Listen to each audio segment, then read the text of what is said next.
கொஞ்சம் கழுவாத மூஞ்சா இருப்பேன். அட்ஜஸ்ட் பண்ணிக்கோங்க. லாஸ்ட் வீக்கெண்ட் அம்மா ஊருக்கு போயிருந்தேன் ஒரு சின்ன வேலையா. இங்க ஒரு விஷயம் உங்களுக்கு நான் காட்டலான்னு நெனச்சேன். அதனால தான் இந்த வீடியோ. இது பார்த்தீங்கன்னா, கடுகு செடியாம். எனக்கு வந்து டிஃப்ரெண்ட்டா இருந்தது. இதுவரையும் நான் பார்த்ததே இல்ல. இது எல்லாமே நல்லா காஞ்சு போனதுக்கப்புறம் அதுலேருந்து நம்ம கடுகெல்லாம் எடுத்துடணும். அம்மா எடுத்துட்டாங்க. இது வந்து நான் உங்களுக்கு ஃப்ரெஷ்ஷா காட்டுறேன். இது வந்து பச்சையா இருக்கிறது. பார்த்தீங்களா? இதுதான் ஃபுல்லா கடுகு வருமாம். இந்த செடி நல்லா காஞ்சு போனதுக்கப்புறம் இத மாரி எடுத்துடணும். அகைன் அத வெட்டிட்டோம் அப்டின்னா மறுபடியும் ஃப்ரெஷ்ஷா வரும்னு சொன்னாங்க. அதுக்கப்புறம் இங்க இருந்த கனகாம்பரம் செடியெல்லாம் பார்த்தோன்னே எனக்கு ஸ்கூல் டைம் ஞாபகம் வந்துடுச்சு. ஃபுல்லா கனகாம்பரம் பூ, முக்கியமா இந்த டிசம்பர் பூ அத தான் ஸ்கூலுக்கு மோஸ்ட்லி வச்சு அனுப்புவாங்க.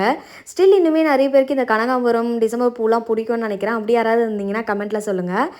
மாறா வந்து இங்க வீட்ல எப்பவுமே தனியாவே இருப்பான்ல. ஸோ ஊருக்கு போயிருந்தப்போ அப்பா, அம்மா கூடலாம் இருக்க கொஞ்சம் ஜாலியா இருந்தது. அண்ட் ரிலேட்டிவ்ஸ்லாம் நெறைய பேர் வந்திருந்ததுனால கொஞ்சம் பசங்க கூடலாம் விளையாடிட்டு நல்லா ஒரு குவாலிட்டி டைம் ஸ்பெண்ட் பண்ணான்னு எனக்கு தோணுது.